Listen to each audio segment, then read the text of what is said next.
Hi, this is Robert Kiyosaki, and you're listening to Capital Hacking. This is the most important thing you can listen to today. You are invited. Yes, you.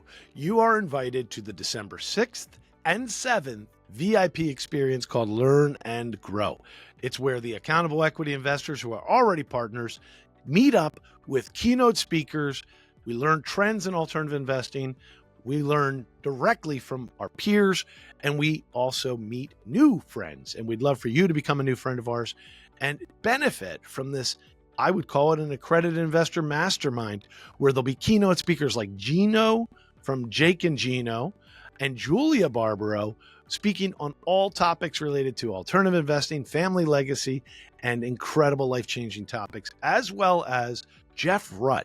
Now, Jeff Rutt is famous for impacting the world with over a $1.5 billion measurable impact on the world's most needy. Cannot wait to share that story with you. Couple that with great massage treatments, unique chef experiences, the ice skating wonderland with 20 different amenities going on. Your kids will love it. You'll love it. Your spouses are going to love it. Everyone's going to love it. We made sure it meets all different personality types. It's a fun experience. It's time for us to break bread. We'd love to have you there. Here's the one. I have a dream. With great power comes great responsibility. I could do this all day. This is it. Don't get scared now. They may take our lives, but they'll never take our freedom. Cinderella's story out of nowhere. Did you know that the only thing we have to fear is fear itself?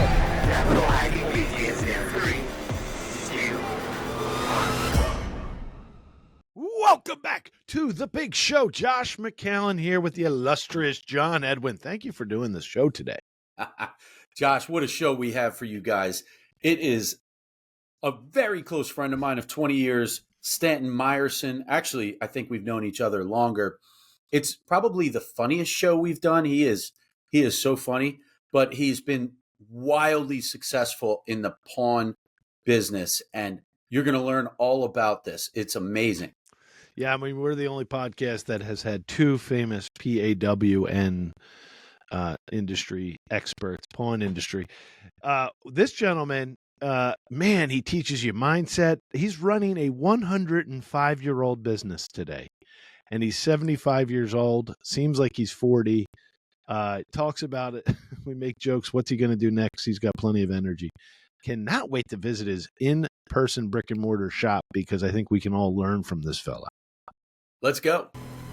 It is exciting to have Stanton here, John. Thank you for securing the celebrity guests. A world-famous Philadelphia celebrity, Stanton. Yes. He is. I'll tell you what. He is known as the Philly Pawn Boss. He is a local celebrity around Philadelphia. Used to actually be neighbors with Charles Barkley. Little known fact. But Stanton, take it away, man. Talk to our listeners. We want to know who you are, where you grew up, and all kinds of great things. It's gonna be fun. Well, I was born in Chester, Pennsylvania, and my father that was 60 years old when I was born. Really? Yes. Wow. And he was born in Philadelphia in 1890. Whoa. Wow. And my grandfather was born around the Civil War, about 1864.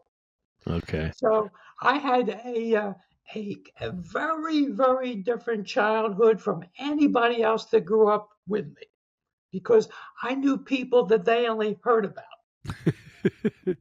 Was your grandfather still alive? No, as my father. Oh, no, he was not. No, he died at the age of 83 in 1941. Right before your birth. Right before. So, one of the best parts about having you on, first of all, you are a character. You're just the most recognizable guy in Philadelphia in the world of pawn industry. And you got not porn. Thank God. So tell me about pawn. First of all, this is the only podcast that has had two experts in the world of pawn on it. What is the definition of being a pawn, PAWN shop? What is it? Because I bet you 9 out of 10 people in America have it backwards. What is this business? What we do, we make loans on collateral. There you go. Nobody knows that. Yeah, very much as if a bank would give you a mortgage loan. It's the same thing, except that's with real estate. We're with anything other than real estate. Tell me about the, growing up, and maybe this is a newer phenomenon from like the 80s and 90s or whatever. Maybe it's always been the case. I would have thought of this as a people in desperate situations industry, like people that are in really tough industries. And then I would have thought of these locations as being in difficult neighborhoods and maybe dangerous. Am I wrong? Well, that's certainly a misconception. It doesn't have to be. Our location, which is on 69th Street, is 4 doors from the famous Tower Theater. Great neighborhood. Chester, at the time that my father came to Chester, was the hub of Delaware County. Yes, it was. It was not a problem. Now, it became a problem in the 1960s, right, and beyond, but no. I never wanted to be in that type of a neighborhood. I always wanted to be on Main Street. Mm-hmm. What has helped us in recent years, in the last 20 years, 2 things. Number one, you had Pawn Stars, which is on TV, Mm-hmm. which brought pawnbroking right to the public, people that didn't know what we did, and they found it fascinating. The other part of it is that I have gone on, made up websites, we do TV commercials, we're in front of the public. Differently than porn stars on TV, but the same in that it's self-promotion. If you don't self-promote, no one's going to do it for you. So tell us more about the industry. Where does the upside come from for a gentleman like you? And are you diversified in other businesses, or have you built your empire around this industry? Everything I have done beyond the pawnbroking business came from the pawnbroking business. Where did I go? I ventured into real estate, commercial real estate. And I still do, not as much as I did, because when you get to a certain stage, you can't do the same things you did when you were 40, and I'm 75. Mm-hmm. But I still have. So you're running for president next year, is what you're saying? Yes, I'm still president of the Condo Association in Philadelphia. I was on the board of Susan G. Komen. I run 2 cemeteries. I oversee 2 cemeteries as a public service. And I like giving back to the community for 2 reasons. Number one, I get certainly self-satisfaction. Number 2, I satisfy the needs of those who want me on their boards. And the third thing is you get to meet interesting people that you probably would have never met.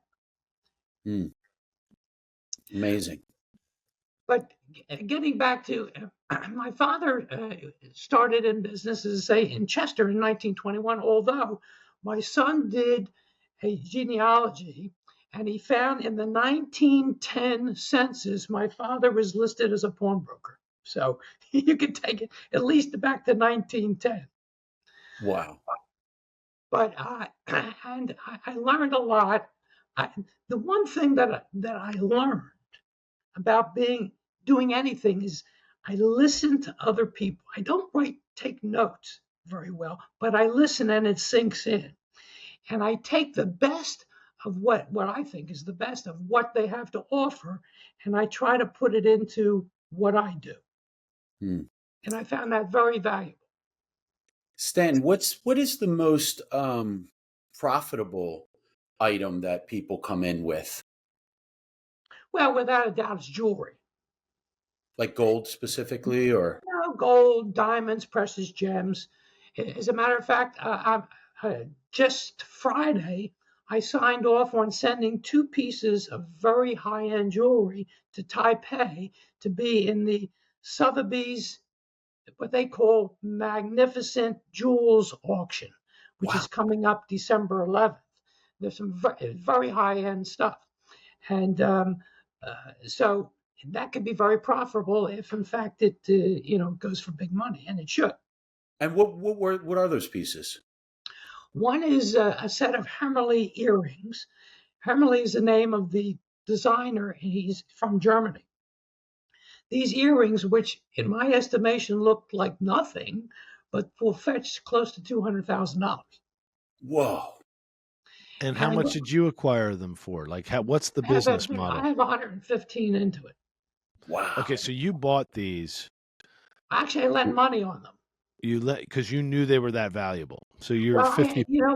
That's interesting you say that I know. I don't have all the answers, but I know how to get answers.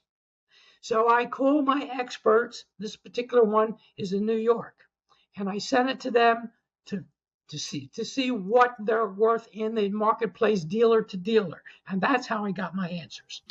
Okay, so sorry for digging in here for a second. Oh, we're talking about $115,000 worth of loans you offered out on these, I guess. Yes. You had gotten them appraised, let's say, in the sense, and so someone of wealth had these, and they brought them to you to either borrow against or to sell, and so you have become a trusted resource for people with these collectibles or these expensive things.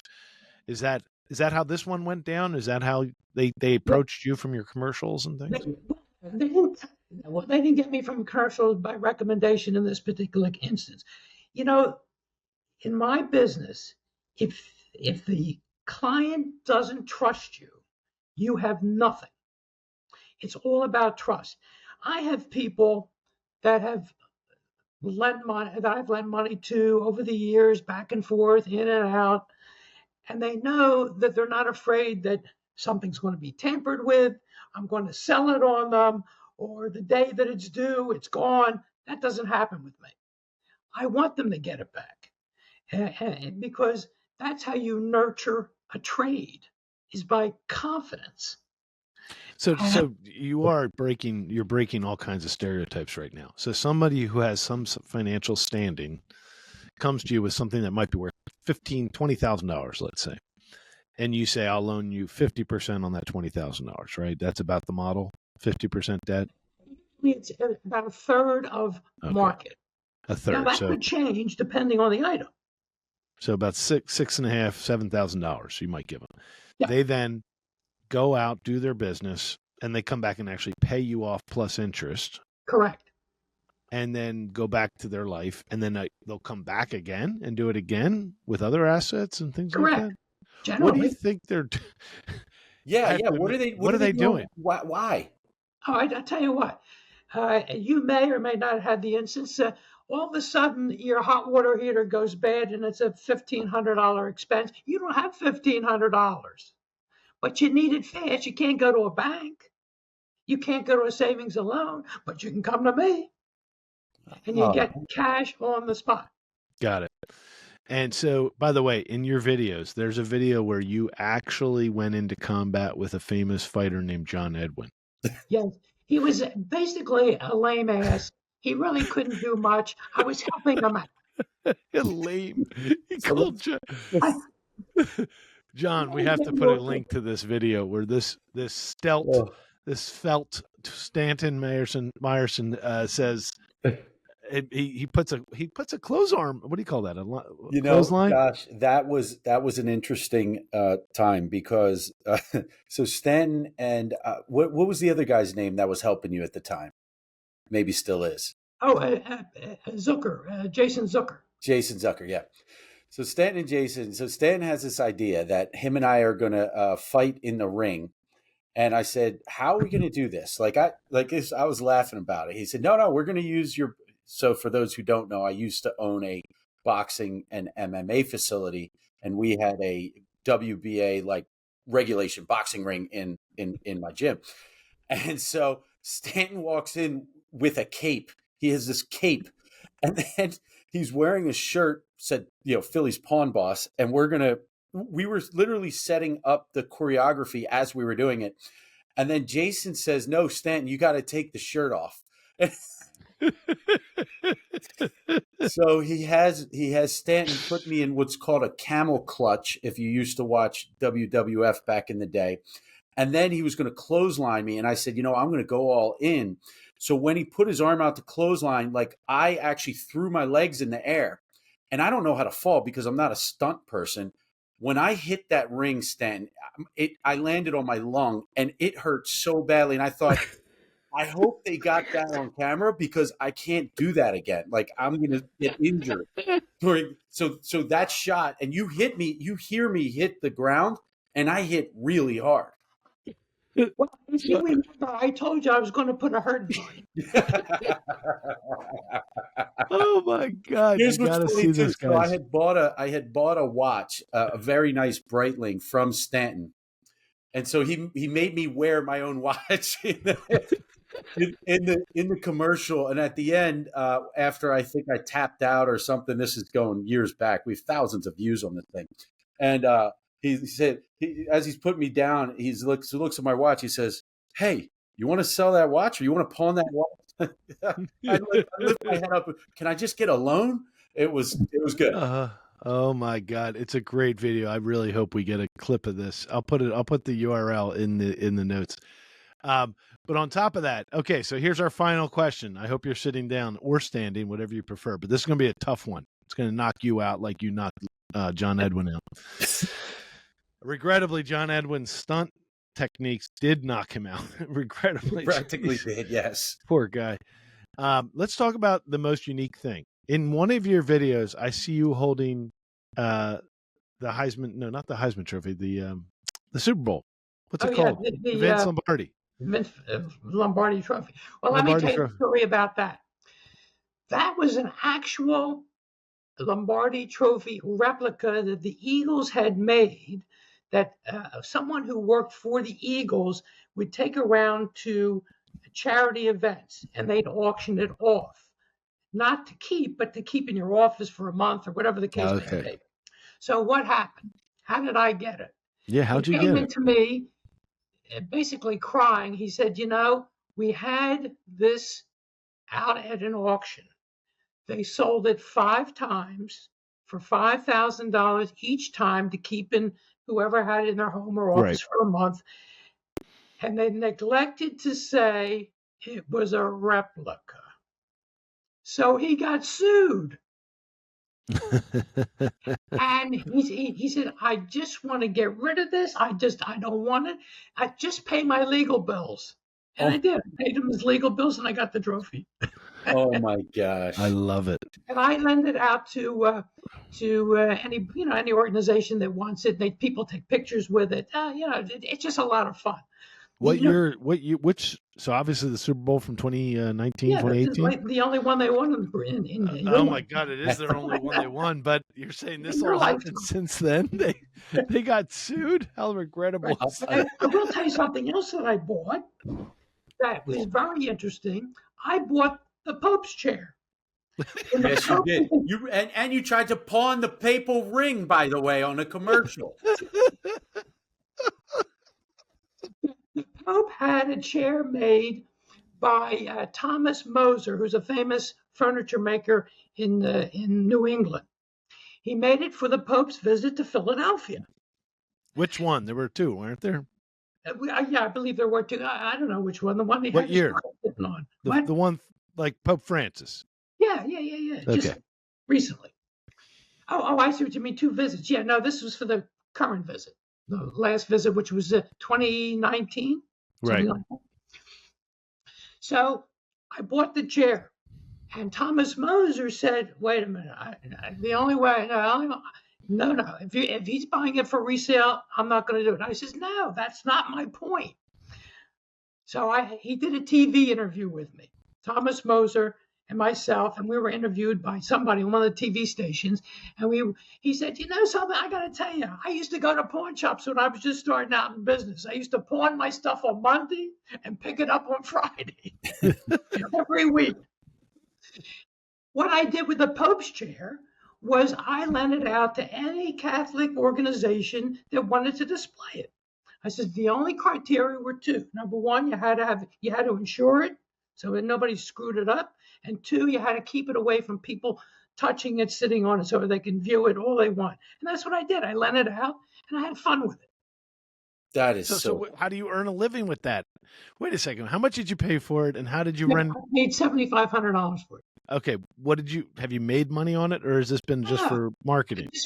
Just for good times. Everything that you do doesn't have to be for money.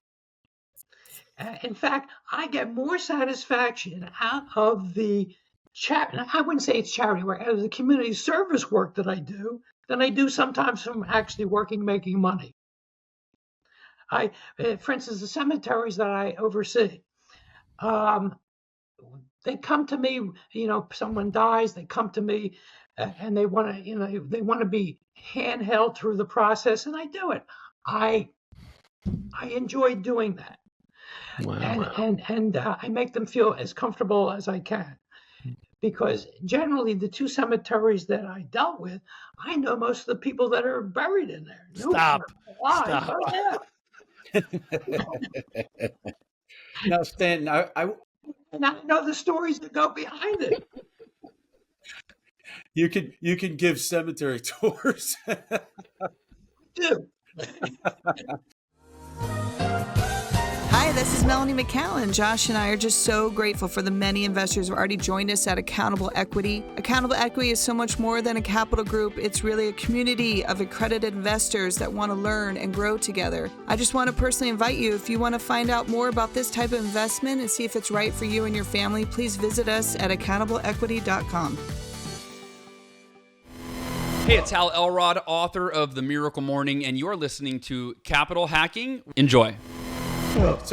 So I want to take a second and pivot a little bit into mindset, which I know Josh loves, because Josh, you get so much value out of working, and there is something to be said for the soul, and then that is in people's work ethic. And Stanton, I have to say, has one of the best work ethics that I've come across, and I've come across tens of thousands of people. And so, Stanton, you have a rhythm. Well, you used to anyway. You're getting old now, but you have a rhythm in the morning of what you do. And, you would go to the same coffee shop. You have the same power breakfast. You go to the shop. You have a rhythm. And I think that is one of the keys to your success, is that rhythm. Can you take us through it? Yeah, the rhythm isn't because that's what I want to do, but it's because I love what I do. I get up, I've been doing this since I'm 5 years old, and it's now 70 years later, and I get up every morning like it's the first day. I dress up like this every day, and I go to where I leave. I can't wait to leave the house. And I get into my office, the first one there, long before we open. I'm there, 7:30, 8 o'clock. I do what I have to do, and I'm there, and I enjoy what I do. And let me tell you something. If you enjoy what you do, generally, unless you're a complete stunad, you're going to do very good at that job. Mm. And when I tell people, in fact, I was out with a couple just Sunday or Saturday, and he asked me a question because he's in sales. He does in some national sales. He says, well, tell me about your sales technique. I says, it's simple. It doesn't matter what you're selling. I don't care if you're selling a lamp, if you're selling a car, if you're selling anything. The first thing you have to sell is yourself. Once you sell yourself, you can sell anything to that person. Well, what would you say would be the one or two lessons on how to do that properly? Well, number one, you have to know the people you're dealing with. You have to know them generally. I mean, obviously, you're not going to know them intimately, necessarily. And once you know that, you have to know both sides of the issue. Very similar to when a lawyer goes into court, he doesn't know just what it is to defend. He knows what the other side is. So have to know both sides of the issue. Then what I do, I try to disarm. And how do I disarm? I find something that there's a connection. I'll give you a perfect example. I was with Alan Dom. It was me, and we were going against a community that had a gripe against Independence Place, where I live in town. So they're all sitting around. One's a lawyer, one's this, something else. Another guy had a coffee company. So how did I break the ice? Because it could have been a very tense communication between. I said, listen, I don't mind having this, but you're in the coffee business. The least you could have done is brought me a cup of coffee, and it broke the ice. He laughed, and I found another guy who was an attorney, and I know a lot of attorneys in town. I said, oh, do you know so and so? Oh yeah. I said, we're very close friends, and we had a conversation about that. All the stigma was taken away. It was smooth sailing, and I made a deal because I found commonality, and I sold myself to be a reasonable person. So, I mean, what I thought? I thought you were also going to talk about the dress for success, because when you walk into your presence, and when I look through your shop, everybody's dressed well, and they care for themselves. So, there's some of that. Obviously, nobody's dressed better than you. You really invest in that, don't you? Well, that's true. Let me tell you something. It gives you street cred whether you deserve it or not. That's right. And I always, and I was always taught this way. I was dressed like this as I'm a kid, because my father, being as old as he was, from a different generation, we dressed for dinner. Wow. Yeah, and it takes me back, to many years ago when you would walk through Old City, even, in the evening when I would be getting done, running my personal training business, maybe 6, 7, 8 o'clock at night. And he's walking through Old City with a 3-piece suit and the bow tie and a cigar, right? Yeah. And everybody recognizes him. Yeah, exactly. And I don't dress like this to be recognized. I do it for me. But if it works, it works. But I will tell you, there was 2 great compliments that I received over the last 20 years, 2 that I remember. One of them, I was walking on Sanson Street about 20th, and I was walking east, and this guy, another couple, a black gentleman, young fella, with a young girl, was walking west. And we were going by, he says, I know that guy's from Chester. So I turned around and said, hey, how do you know me? He said, when I was a little boy, I used to come into your store and saw how you were dressed. And he said, when I grow up, I want to be just like you, or dressed just like you. And he was dressed in a suit, a tie, handkerchief. And that was probably, I said, for $1 million, I couldn't have got a better compliment. That is a very nice compliment. The other compliment is a little bit more sad. I had a guy working for, he was a homeless guy, but he was a Vietnam vet. And we brought him in. He would do odd jobs. He'd clean up, he'd take the trash out, he'd go on errands, things like that. And but he was homeless. He didn't trust anybody, so that's why he stayed homeless. Now, fast forward, he developed cancer. And he was in the University of Pennsylvania hospital. He only had days to live. And I went to visit him in the hospital, and his sister was there, and I think a couple other family members. And this is just hours before he died. He says to his sister, he says, I just want you to know, this man gave me the best job I ever had in my whole life. Wow. Was that powerful? That is so powerful. And actually it takes me back to what I know about you and your employees and the relationships that you've been able to develop there, because I've been in your store multiple times. Congratulations on that. It's amazing. But in the mornings, every single morning, Stanton says something when he opens the doors. Can you take us through that, bud? 9:30 every morning, and I've done this for the last 40 years. It's 9:30 and showtime. And doors open up, and the flood of people come in. It's like getting an applause on stage. And people are waiting, right? They're waiting at your door every morning. All right, I have one final question, because we have kept you so long. It's amazing you've given us this much time. So tell me this. I don't have anything else to do yet. Yes, you do. You have to run for president next year. So tell me, you have great people. You have a very successful business. What is your responsibility on a daily basis? The same as their responsibility, There is nothing that I asked of anybody else that works for me that I don't do or wouldn't do myself. Yes, I may have some additional administrative things that only I do, but other than that, I do the same thing everybody else does. And if something had to be cleaned up, I'm right there with them.